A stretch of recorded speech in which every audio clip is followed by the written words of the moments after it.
Muy bien, vamos a comenzar con el día de hoy, ahorita a las 6, tenemos esta plática con la doctora Nidia Samara Rodríguez Rivera. Ella es bióloga por la Facultad de Ciencias en la Universidad Nacional Autónoma de México. Tiene una maestría en Ciencias Bioquímicas. Esta la hizo también en la Universidad Nacional Autónoma de México, en la Facultad de Química. También, por si fuera poco, tiene especialidad en biología del desarrollo y neurociencias, o sea, las ciencias que hablan sobre el desarrollo de los seres vivos y del estudio del cerebro, las neurociencias.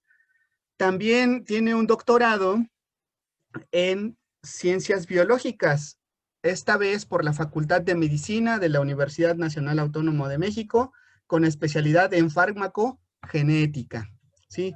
Ella trabaja en un laboratorio de investigación científica, tiene toda la experiencia en el tema y nos va a hablar, el título de su plática es Medicina Personalizada. Ella va a dar su ponencia, que dura aproximadamente media hora, y al final va a contestar alguna o algunas de las preguntas que ustedes pongan en el chat. No es necesario que pongan su nombre en el chat, es para registro de asistencia, porque ya les he comentado en las clases que tenemos que se registra automáticamente en el Zoom su asistencia y cuánto tiempo permanecen en la reunión. Lo que sí es importante es que tengan bien sus datos en su perfil de Zoom para que puedan ser registrados. Pero no se preocupen si tienen algún problema, porque al final de la conferencia o cuando tengamos clase, ahí lo resolvemos. No se angustien, todos van a tener su asistencia porque ya están aquí. ¿Sí? Nidia, perdón por hacer tan largo esta introducción. Cuando tú quieras comienzas, y cualquier asunto, pues aquí voy a estar para resolverlo. ¿Sí? Nidia, tu micrófono, por favor, está cerrado. Cierto, ¿Así? gracias. Sí. Gracias. Muchas gracias, Eric, por la invitación. Muchas gracias por la presentación también. Buenas tardes a todos. Y pues el día de hoy quiero platicarles un poquito de lo que es mi área de investigación actualmente en la Facultad de Medicina de la UNAM. Y bueno, el título de esta charla es Medicina Personalizada. Entonces, voy a abrir el chat, voy a estar atenta a si hay alguna pregunta o alguna duda para que la resolvamos al final. Bueno, pues no sé si han escuchado antes este término de medicina personalizada. ¿Qué les evoca? ¿Qué les hace pensar? Si pensamos un poquito en cómo es la práctica de la medicina tradicional, en realidad tiene un poco de personalización ya per se. Normalmente uno va al médico y expone sus dolencias, sus síntomas. El médico, pues en base a sus conocimientos y a todo lo que uno le dice, formula un diagnóstico y entonces da un tratamiento. Sabemos que hay tratamientos específicos para diversas enfermedades, pero también sabemos que no a todos los pacientes el mismo tratamiento les funciona de la misma forma. Entonces, ya de por sí en la práctica médica existe algo de personalización, pero es un poquito a posteriori, o sea, después de que ya empezamos el tratamiento, si empezamos a ver que a lo mejor no está teniendo un control el paciente que necesita o no está teniendo el efecto esperado, entonces se modifica la dosis o se modifica el fármaco o se añade alguna otra cosa. Esto es lo que con los conocimientos del profesional de la salud se puede ir haciendo para ir personalizando de acuerdo a las características de cada paciente la medicina o el tratamiento. Entonces, algunos de los aspectos que normalmente toman en cuenta los médicos para poder personalizar o para poder hacer estos ajustes posteriores a que ya dieron el diagnóstico es empezar a ver las características que tienen los individuos como su edad, si son niños, si son adultos, si son jóvenes, su estado de salud, su morfología, si son obesos, si son delgados, si hacen actividad física, si no. Todo este tipo de factores van a modificar nuestro metabolismo. Son factores ambientales o factores externos que pueden estar afectando el funcionamiento o no de un tratamiento. Entonces, esto es algo que se hace en la práctica normal, en la práctica común, es una especie de personalización. Sin embargo, hay algunas diferencias que van muchísimo más allá de lo físico, del ambiente, me refiero. Nosotros sabemos, como seres vivos, que somos variables. Todos los seres vivos somos variables. Los humanos no somos la excepción. Y esta variabilidad está de forma intrínseca impresa en nuestro código genético, en nuestra información genética. Entonces, alguna parte de la causa de que no a todas las personas nos vaya bien con el mismo tratamiento pueden ser factores externos, pero también una buena parte puede estar relacionada con nuestra propia información genética, que es información con la que nacemos y que no va a cambiar a lo largo de toda nuestra vida. Entonces, con estas imágenes lo que quería ejemplificar pues es que aunque tenemos diferentes tonos de piel, diferentes orígenes, diferentes características físicas, también tenemos diferentes características metabólicas en nuestro organismo. Acuérdense que estamos hechos de células, de proteínas, y estas proteínas están codificadas en nuestro código genético. Nuestro código genético tiene variaciones y estas variaciones pueden o podrían estar implicadas en que en el momento en que yo tengo un tratamiento no me vaya tan bien como a otra persona o me vaya mejor que a otra persona. Y entonces, de aquí es que surge esta pregunta de si puede nuestra genética influir en el tipo de tratamiento que nosotros tenemos o que podemos brindarle a un paciente. Por ejemplo, hablando desde los profesionales de salud. Y la respuesta es que sí. Nosotros, al ser organismos diploides, somos organismos que tenemos la mitad de la información genética heredada de nuestra mamá y la mitad de la información genética heredada de nuestro papá. Entonces, somos una mezcla de estas dos informaciones genéticas diferentes y podemos tener no nada más estas diferentes características del color de piel, de los ojos, de la forma de la nariz, no solo lo físico, como ya les comentaba, también todo nuestro metabolismo, las proteínas que nos conforman, las vías de señalización que procesan los fármacos, también son una mezcla de lo que le damos de un lado y de otro. Y pueden tener diferentes fenotipos, se llama, diferentes morfologías, diferentes expresiones que puedan modificar cuando un fármaco llega al cuerpo, qué es lo que va a pasar dentro. De aquí es de donde surge un término que se llama farmacogenética, que es una de las especialidades que yo tengo, el estudiar si la genética va a influir en los tratamientos farmacológicos que tienen las personas. Entonces, podemos entonces decir que hay dos enfoques por los cuales podemos aproximarnos a la medicina. El enfoque tradicional, en donde los tratamientos se estudian desde los fármacos y sí, obviamente se estudia en las fases clínicas del diseño de los fármacos, cómo es que estos van a funcionar.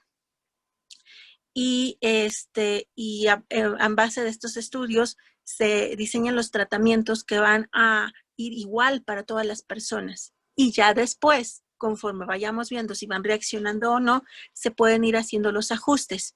Y el enfoque más actualizado o con el que queremos llegar a tener un trato más fino con los pacientes, que es el enfoque de la medicina personalizada. En este enfoque, lo que queremos saber es si existe alguna característica genética que haga que algunas personas o poblaciones puedan ser subdivididas en grupos y en base a estos grupos establecer si un tipo de terapia va a funcionar mejor o no. Esto es lo que se llama la medicina personalizada. Se trata de diseñar tratamientos específicos para grupos específicos poblacionales. Entonces, tenemos un conjunto de personas de un origen étnico o de una población, de un lugar en específico, que aún que provengan del mismo origen étnico van a tener diferencias entre ellas. Y se trata de estudiar la estructura genética de estas poblaciones para poder identificar justamente estas diferencias y estas similitudes que tenemos. Una vez que se han estudiado, entonces diseñar pruebas moleculares que nos puedan ayudar a detectar si hay blancos farmacológicos importantes que puedan estar teniendo variaciones genéticas y que entonces en base a esas pruebas podamos subdividir a este gran grupo de población en pequeños grupos a los cuales se les den terapias más, pues como su nombre lo dice, más personalizadas, terapias muchísimo más específicas. Para poder realizar esta medicina personalizada es necesario, aparte de conocer la estructura genética de la población, diseñar estos test, estas pruebas, estas herramientas de biología molecular que vamos a necesitar para que podamos describirle, o sea, para que podamos detectar las diferencias en cada persona o en cada grupo poblacional. Aquí entra un poquito una discusión que es importante en términos de la medicina personalizada. Se ha vuelto una tendencia muy, muy actual el querer hacer todo a la medida, el querer explicar todo desde el punto de vista de la genética, la cual es una herramienta muy, muy, muy potente. Sin embargo, tenemos que saber en qué punto, en qué momento realmente nos va a ser útil y cómo lo va a hacer. ¿A qué me refiero con esto? Los test personalizados pueden ser tan específicos de que con una gota de tu sangre puesta en un pequeño cuadrito como si fuera un portaobjetos, tú puedas tener el resultado de cientos o miles de variaciones genéticas que tienes en tu organismo, cientos o miles de genes. Ya en una gotita de sangre les puedes tener súper rápido. Pero aquí entra el dilema de cuál puede ser el real alcance de esa información. Si el tener la información de todos esos cientos o miles de genes realmente me va a dar una implicación real de cómo es que yo voy a tratar a ese paciente, cómo voy a manejar esa información, porque entramos entonces también en un campo que es un poquito delicado, que es el de la bioética. ¿Cómo vamos a manejar esa información? ¿Quién va a tener acceso a esa información, por ejemplo? ¿Qué costo va a tener esa información? Hay pruebas súper específicas ya diseñadas, pero también muy costosas. Entonces, hablar de medicina personalizada a ese nivel suena muy utópico cuando nos ponemos en una realidad como la que tenemos en nuestro país. Si tenemos pruebas, simplemente lo que observamos actualmente, ¿no? Con esta pandemia del COVID. Es algo que es de unos alcances increíbles, pero la cantidad de pruebas que se pueden hacer de pruebas de biología molecular, que son las más adecuadas y las más exactas, para toda la población en realidad son muy pocas por el costo. Y lo mismo ocurre con las pruebas de biología molecular. A veces son pruebas súper específicas que realmente te van a dar un montón de información, pero pueden ser muy costosas. Y poner eso en términos de la realidad nacional puede parecer un poquito irreal. Entonces, desde esa perspectiva, es necesario generar otro tipo de información, otro tipo de aplicaciones que puedan ser un poquito más reales. Ahorita les voy contestando por ahí algunas preguntas que voy viendo, pero preguntaban que cuál puede ser el costo común. Pues, por ejemplo, una de las imágenes que tenemos aquí arriba a la izquierda, donde se ve un dedito, es un chip. Es un chip, cada uno de esos puntitos que vemos ahí es un gen, o bueno, te va a identificar una variante genética. Entonces, ahí podemos ver que tenemos muchísimas, más de 100. Una prueba como esa no te sale en menos de 10,000 pesos. De las más comunes. Hay muchos chips ya súper bien diseñados para cosas como cáncer, por ejemplo, para enfermedades neurológicas, pero no todas las personas podrían costearla. Es como si tú quieres ir a hacerte una prueba de COVID a un nivel particular, también resulta un poco cara, ¿no? No todas las personas pueden costearla. Entonces, si nosotros lo que estamos buscando es generar un tipo de medicina que pueda ser a la medida de la población que estamos estudiando, también tiene que ser a la medida de las condiciones socioeconómicas.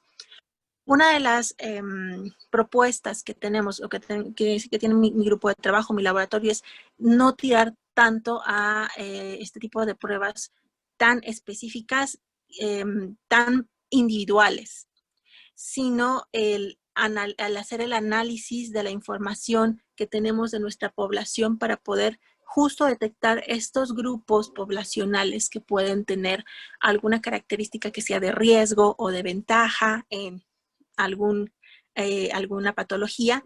Y entonces, si nosotros sabemos la estructura de toda la población, si sabemos, por ejemplo, de nuestro 100% de población, tenemos un 5 o un 10% de personas que tienen alguna variabilidad genética que los hace más sensibles a un tratamiento, el que sea, entonces podemos generar pruebas o tamices o por lo menos información que le llegue a los médicos que te dé puntos a considerar justo en el momento en el que está el paciente con el médico haciendo el primer interrogatorio, que tiene que tomar en cuenta que puede haber alguna reacción adversa, alguna falla, alguna intoxicación, y entonces tiene que considerar que puede deberse a genética. ¿A qué voy con esto?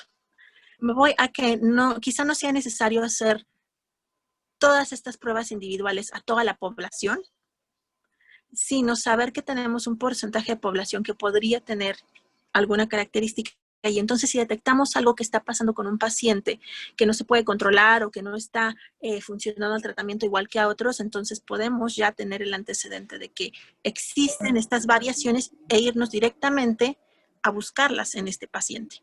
O sea, no tenemos que buscarlas en todos, sino en los que sean los casos sospechosos. Y eso nos ayuda a tener un tamiz muchísimo más fino para mejorar el tratamiento. Déjenme leer un poquito de las preguntas que están haciendo por acá para que no se nos vaya la onda.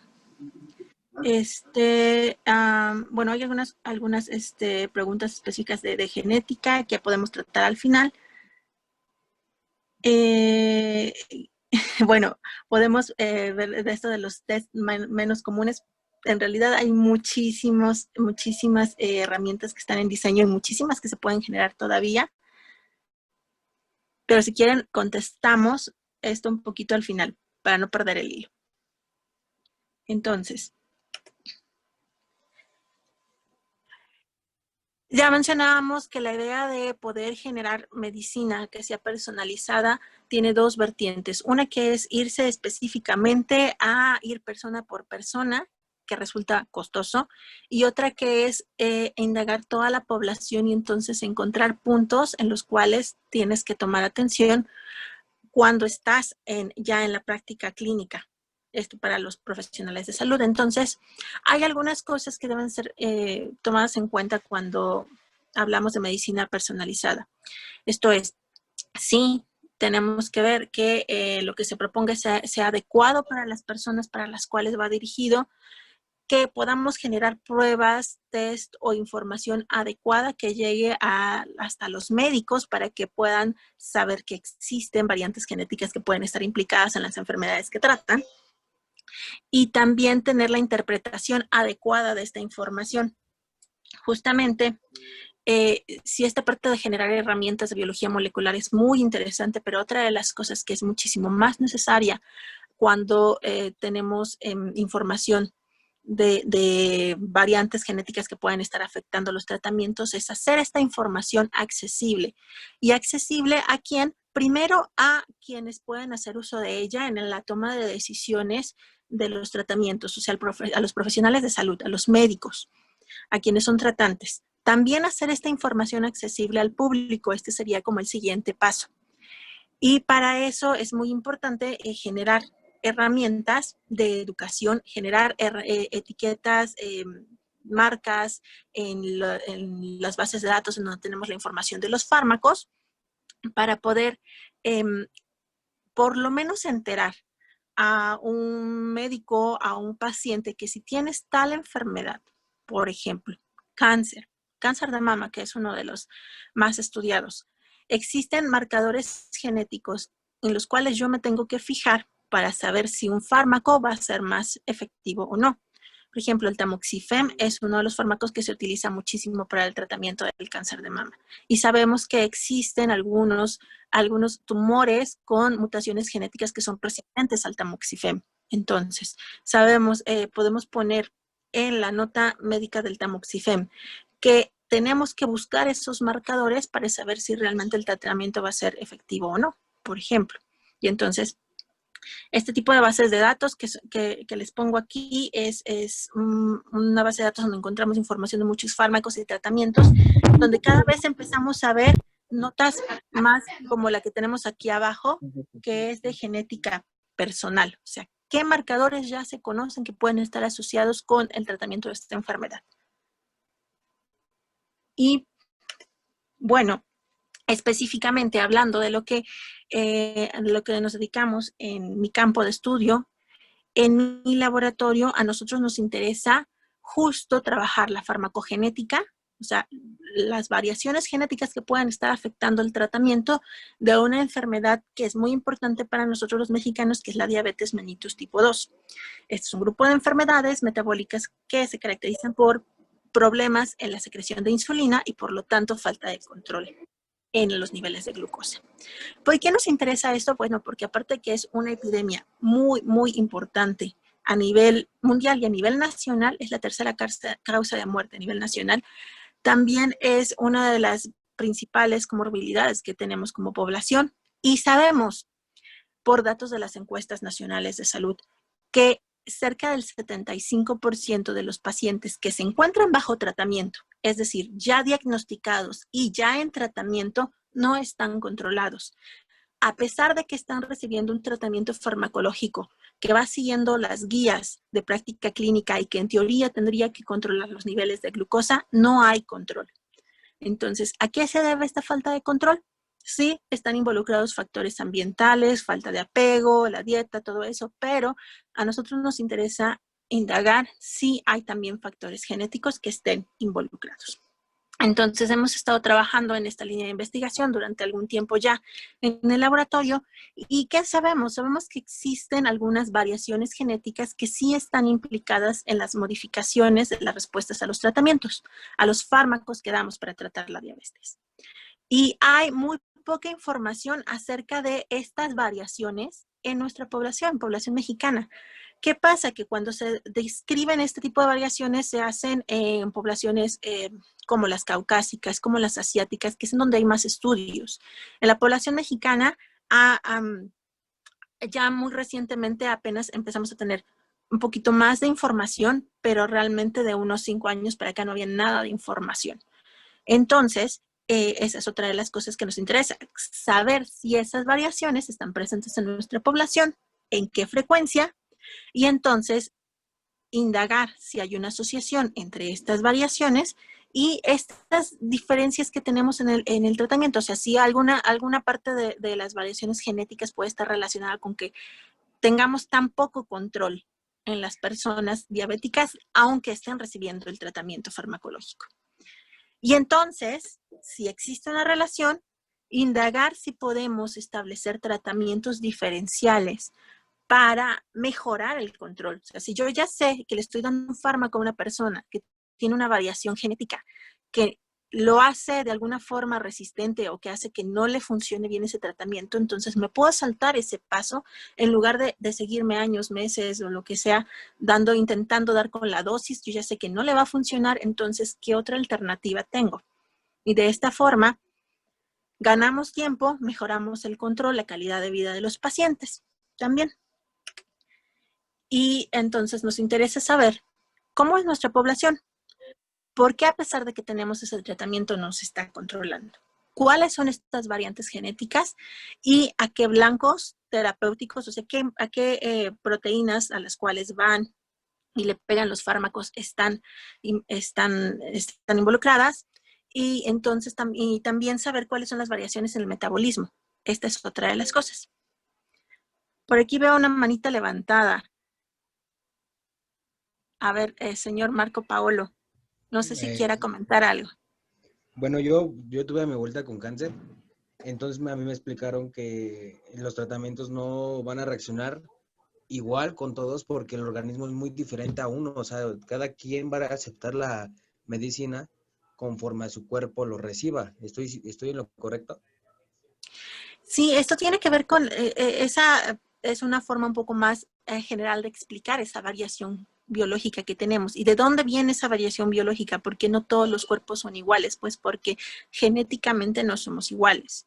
Entonces, desde ahí, esta parte de que no todos los tratamientos puedan funcionar igual, podemos indagar qué tanto tiene que ver con la genética. No nada más con la genética, por ahí también tiene que ver pues las otras características que tenga el ambiente biológico, pero sí es verdad que, sobre todo en cáncer, hay muchísimos estudios en los que ya sabemos que variaciones genéticas pueden determinar si un fármaco nos funciona o nos funciona mejor utilizar otra cosa.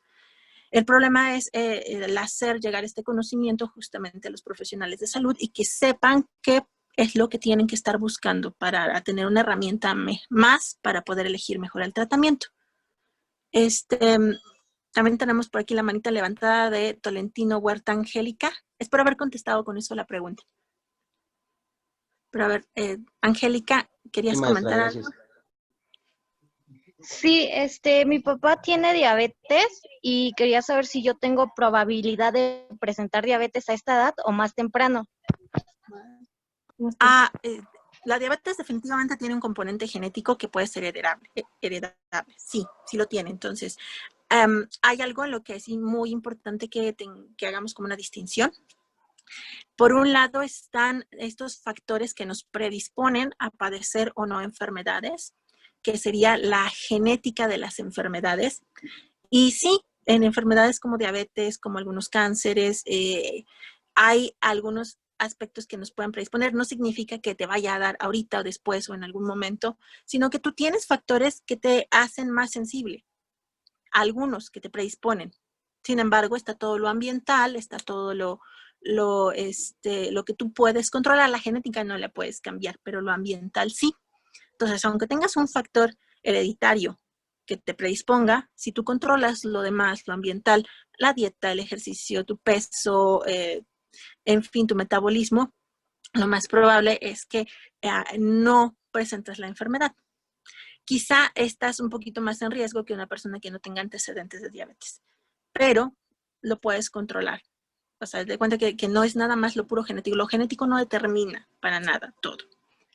Y por otro lado, tenemos que diferenciar muy bien que, ok, sí hay componentes que nos predisponen a enfermedades, pero en el caso de la medicina personalizada, lo que nos interesa es descubrir en qué, en las proteínas, en los receptores, en las moléculas a las cuales los fármacos, las medicinas van a llegar y tener un sitio de acción, que realmente haya una acción.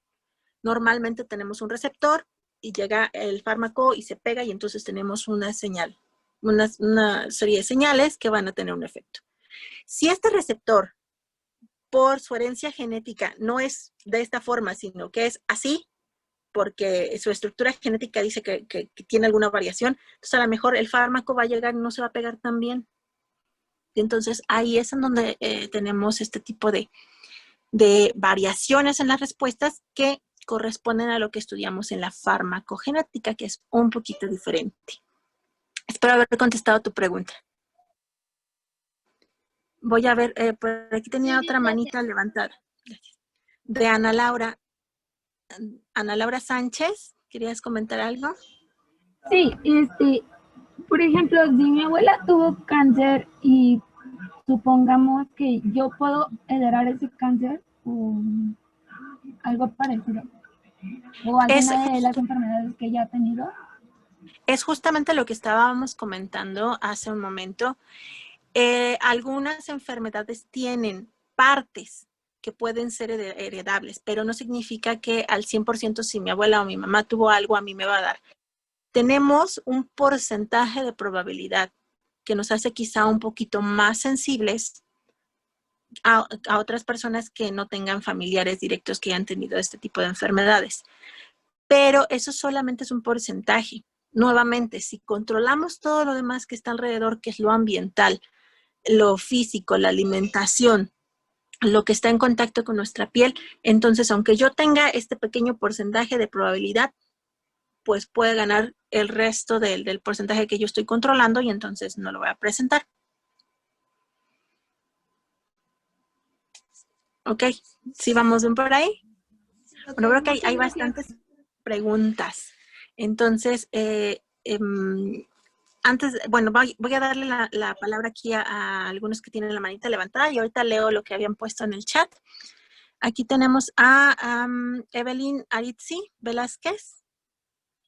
Ah, sí, una pregunta. Por ejemplo, si una mamá está embarazada, pero tiene cáncer, ¿su hijo igual saldría con cáncer?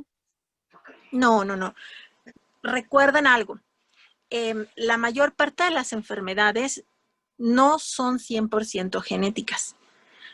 Del 100% de enfermedades que tenemos, solamente un porcentaje muy bajito, 1 o 2%, son totalmente genéticas, 100% genéticas.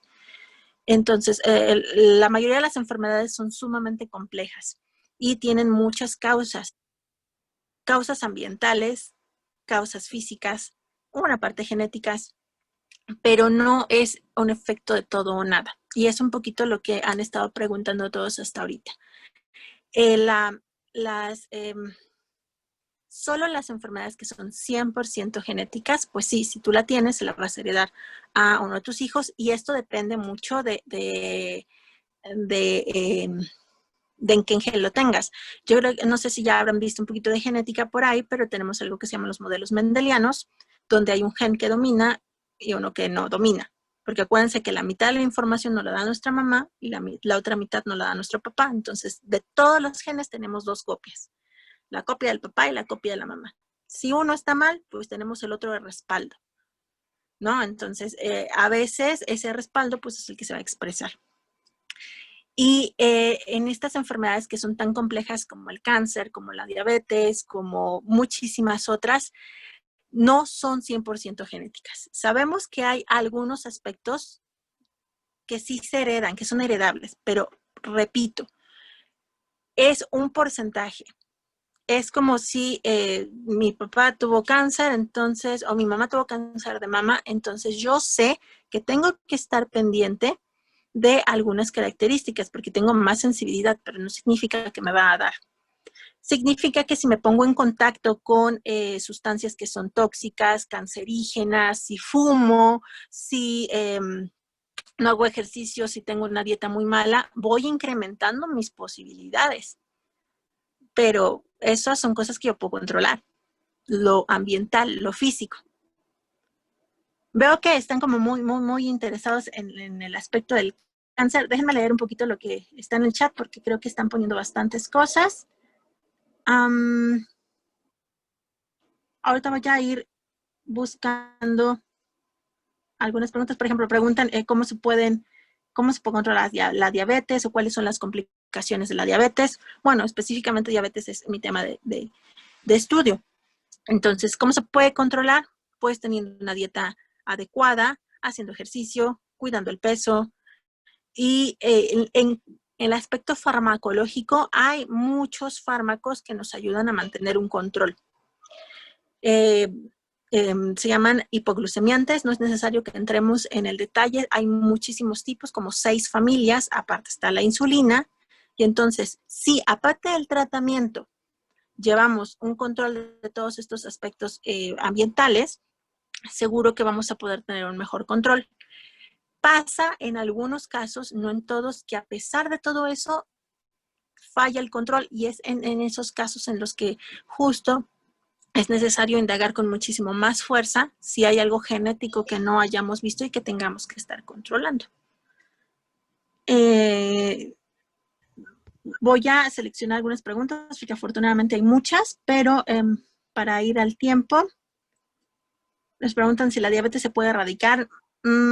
Pues se podría, pero no es una cosa nada más de los médicos o de los genetistas. Es una cosa también de políticas públicas bastante compleja. Que si la diabetes tiene cura. No tiene cura, es una enfermedad crónica, es decir, que cuando te da ya la vas a tener toda la vida, así como la hipertensión, por ejemplo, pero se puede controlar y puedes tener un estilo de vida muy saludable aún siendo diabético. ¿Cuántos tipos de diabetes hay? Esta es una pregunta interesante. Si bien nosotros nos centramos específicamente en diabetes mellitus tipo 2, que se supone que es la más común y es la diabetes de los adultos, aunque cada vez le da a personas más jóvenes, hay muchos tipos. Está la diabetes tipo 1. La diabetes tipo 1, por ejemplo, tiene componentes genéticos un poquito más importantes. Con ella es una enfermedad con la que naces. Y entonces ya no puedes, tus células pancreáticas no pueden producir insulina desde que naces y por eso hay que estar suministrando insulina. O está la diabetes gestacional. Y también hay algunos subtipos que son menos frecuentes de diabetes que le dan a los neonatos. Algunas diabetes que sí tienen componentes genéticos muchísimo más importantes, como la MUDI. Las más importantes son la diabetes tipo 1, la tipo 2 y la gestacional. Vamos a leer otra por acá. Dice, ¿por qué hay personas que se cuidan, hacen ejercicio y no tienen antecedentes de diabetes y les da diabetes o tiene esa enfermedad? Nuevamente, estas enfermedades son muy complejas. Nosotros sabemos qué factores nos ponen en riesgo y sabemos que si nos controlamos en esos factores, podemos disminuir el riesgo. Pero sí, efectivamente, hay personas que, aunque aparentemente no hay antecedentes ni siquiera genéticos, terminan teniendo esta enfermedad. Habría que indagar un poquito más a detalle, pues sus características personales. Acuérdense que no nada más los cambios genéticos son los que heredamos de los papás.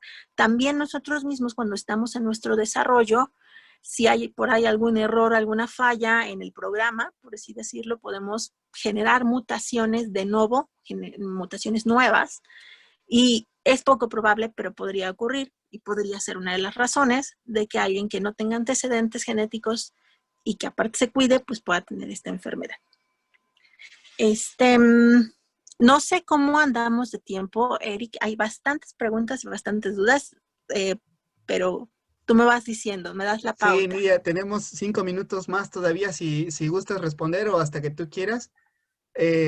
Sí, tenemos muchísimas preguntas porque tenemos una audiencia tremenda. Alcanzamos en algún momento casi 150 personas. Entonces, pues está fantástico. Qué lástima porque yo he estado leyendo las preguntas, todas muy, muy buenas preguntas. Estos muchachos llenos de curiosidad, serían excelentes científicos. Muy Espero bueno. que alguno de ellos, viendo tu ejemplo, se decidan a luchar por aprender más y a lo mejor dentro de unos cuantos años ellos nos estén dando pláticas de este tipo. 5 minutos más, Nidia, o si quieres terminar ya con esto, No. es suficiente, como tú me digas. Pues mira, vamos a tomar otras, una disculpa si de repente son muchas preguntas y no logré leer las preguntas de todos. Voy aquí captando las que voy viendo un poquito al azar, también de quienes fueron alzando mano. Entonces, ¿les parece si otras 5 preguntitas más las voy a tomar así de arriba y de abajo para ver, intentar captar también a los que comentaron primero? Y pues cualquier duda extra o tema extra, pues con todo gusto estamos a sus órdenes en la Facultad de Medicina en el Laboratorio de Inmunofarmacología. A ver, déjenme, por ejemplo, al inicio cuando estaba hablando de las pruebas que se pueden hacer para detectar estas mutaciones, preguntaban, bueno, los precios de las pruebas, creo que contesté que sí pueden ser bastante elevados. Por ejemplo, aquí preguntan, ¿qué uso podemos hacer de la génica, supongo genética, para asegurarnos que la medicina funcionó correctamente? Pues más bien la genética tiene que ser un paso anterior o tendría que ser un paso anterior al tratamiento, porque entonces nosotros vamos a asegurarnos que el tratamiento que estamos dando, que la medicina que estamos dando va a ser la adecuada para el tipo de contexto genético que tenemos. Nuevamente, no todas las enfermedades van a tener un componente genético importante, pero si encontramos alguna falla, alguna modificación, alguna mutación genética que sea de importancia, entonces es muy, muy importante que se conozca antes de tomar una decisión terapéutica. Porque la medicina no va a modificar en nada nuestra genética. Acuérdense que nuestra genética es con lo que nacemos y vamos a vivir con ella toda la vida, pero nuestra genética sí puede modificar la forma en la que nosotros reaccionamos a la medicina. Entonces, es algo que se tiene que saber desde antes. Vamos a ver otra pregunta. Por ejemplo, acá, ¿conducirá esto a una cura para el cáncer y otras enfermedades graves? Pues no lo sabemos aún, pero es la idea de poder hacer investigación. De inicio, mejorar la forma en la que podemos darle tratamiento a las personas, mejorar el conocimiento que tenemos de estas enfermedades que son complejas, son muy complejas, entonces no se trata nada más de ver que hay una mutación y ya con eso voy a resolver todo, no. Estamos hablando de varias decenas o cientos a veces de mutaciones que están ocurriendo y trabajando todas al mismo tiempo. Entonces es un panorama bastante complejo que a veces es complicado de entender, pero para eso se están diseñando cada vez herramientas más finas que podemos utilizar para poder analizar toda esta cantidad de información. Por ejemplo, de aquí, de la genética, vamos a la genómica, que es cuando tenemos un montón de información y tenemos que analizarla vía computadoras para poder entender cuál es su significado. Vamos a ver, voy a buscar otras más al azar. A ver, voy a ir un poquito más para abajo. A ver, aquí Carla nos dice, se sabe que el cáncer se genera por las mutaciones en el ADN de cada ser humano y que no se puede curar, solo controlar. Entonces, ¿se sigue estudiando el por qué pasa esto o se siguen haciendo más pruebas para su control? Es correcto eso que dices de las células cancerígenas, son células que empiezan a dividirse como locas, sin control, y esto ocurre porque tienen alguna especie de daño en su material genético y entonces al copiarse se copian con errores y esto va creando una cadenita, ¿no? Sí, eso es lo que ocurre ya cuando están los tumores, pero sí sabemos que hay algunas mutaciones previas antes de que exista el cáncer que podrían desencadenar que eso empiece a ocurrir. Entonces, esos son el tipo de cosas que están mucho en estudio.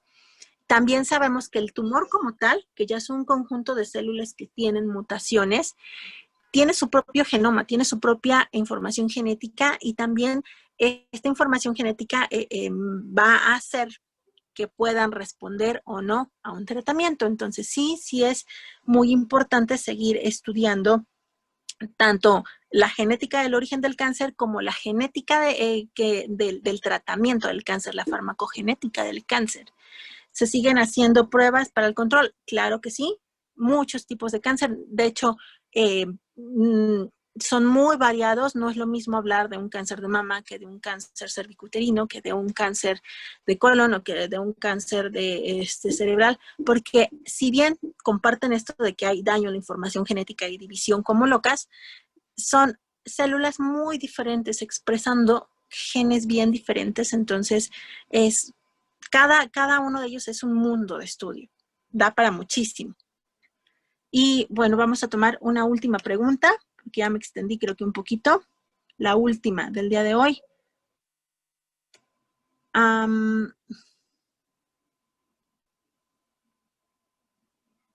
Tenemos aquí como algunos casos personales. Pero bueno, dice, ¿por qué órganos daña la diabetes tipo 2? Bueno, pues de inicio el páncreas, porque no hay producción de insulina, porque las células que producen insulina están ahí y son las que se empiezan a dañar. Pero la diabetes es una enfermedad. Cuando no tenemos control en los niveles de azúcar, todo el cuerpo se inflama. Entonces decimos que es una enfermedad inflamatoria. Entonces, en realidad, estamos dañando todos los órganos del cuerpo. Hay algunas partes del cuerpo que se van a dañar más rápidamente. Y entonces, por ejemplo, es muy común ver daño en la piel, el pie diabético, edemas, gangrena, pérdida de extremidades, daños en los ojos, porque se altera la presión sanguínea, que conducen a ceguera o a glaucoma, daños en riñón, porque pues al tener tanta azúcar en sangre, pues el riñón, que es el que esté sacando el exceso de todo lo que el cuerpo no necesita, pues se va a empezar a tapar, por así decirlo. Entonces, en realidad, aunque hay órganos que se dañan más rápido, básicamente pues todo el cuerpo está bajo este estrés que genera inflamación. Y, mira, hay una pregunta muy interesante hasta el final. En el caso de la diabetes MODY tipo 3, que se dan algunos casos en el periodo neonatal, MODY, en realidad no es tipo 3, ¿también se podría contraer con este diseño específico durante el embarazo? No, la diabetes MODY no es que la mamá se la herede al hijo. Es un tipo de diabetes que de hecho es muy particular porque sí tiene un componente genético muy importante. Hay genes bien identificados que están probados que la causan, pero pueden causarse por mutaciones en el desarrollo. Acuérdense, cuando está formándose un bebé son muchas celulitas que se están dividiendo, se están acomodando, y en estas divisiones normalmente todo está muy bien controlado, pero si hay algún error, pues ese error que tuvo una célula lo va a seguir cargando su descendencia. Y entonces ahí es en donde se pueden generar este tipo de enfermedades por mutaciones espontáneas. Y hay algunos factores ambientales que pueden provocar estas mutaciones en el embarazo, pues si la mamá fuma, si bebe, si estuvo en contacto con drogas o estupefacientes, si está en un ambiente muy contaminado, también eso podría afectar. Y bueno, pues tenemos como muchísimas preguntas, creo que no terminaríamos, da como para más charla y ojalá después podamos tener más charla. Una disculpa porque no he podido contestarlas todas, pero pues espero que las que hemos contestado pues les hayan ayudado, les hayan sido No, claro de que sí, buena doctora solución. Nidia. Muchísimas gracias. Estuvo muy interesante la plática, una cantidad de preguntas impresionantes, muy buenas, de verdad que orgulloso estoy de estos alumnos. Y pues te agradecemos mucho tu participación. Quiero decirte que además tú también vas a participar en otra conferencia el viernes, una discusión muy interesante, bueno, más que discusión, una mesa redonda, muy interesante, de que están todos invitados. Vamos a hablar sobre interrupción legal del embarazo y las bases biológicas de que tienen que ver con esta discusión tremenda y de mucho interés público, ¿no? Entonces, vamos a volver a ver a la doctora Nidia más adelante, le agradecemos mucho y pues también les agradezco a todos que hayan participado con sus preguntas. Los invito a ver la siguiente conferencia inmediatamente después de esta. Ahorita nos vamos a desconectar por cuestiones de logística, vamos a desconectar y en 5 minutos, por favor, vuelven a ingresar a la siguiente conferencia que va a tratar sobre ciencias forenses e identificación de personas, o sea, identificación de cadáveres, relaciones de parentesco, de cómo puedo determinar yo si un niño es hijo de tal o cual persona, y va a estar buenísima, lo va a dar la doctora Fabiola Hernández, y quedan todos invitados a también. Entonces, pues muchas gracias Nidia, y ojalá que, como lo dijiste, nos vuelvas a acompañar con otra charla o profundizando más en lo mismo, porque vi que de diabetes y de cáncer está lleno de las preguntas, ¿no? Entonces, temas muy interesantes. Muy interesante. Sí, no, muchas gracias y pues gracias a todos por sus preguntas. Bueno, entonces terminamos con esta conferencia y en 5 minutos iniciamos la otra en la misma liga. Pues únanse y aquí nos vemos. Profe. Ahorita lo vemos, Ángel, al final, por favor. Gracias. Adiós.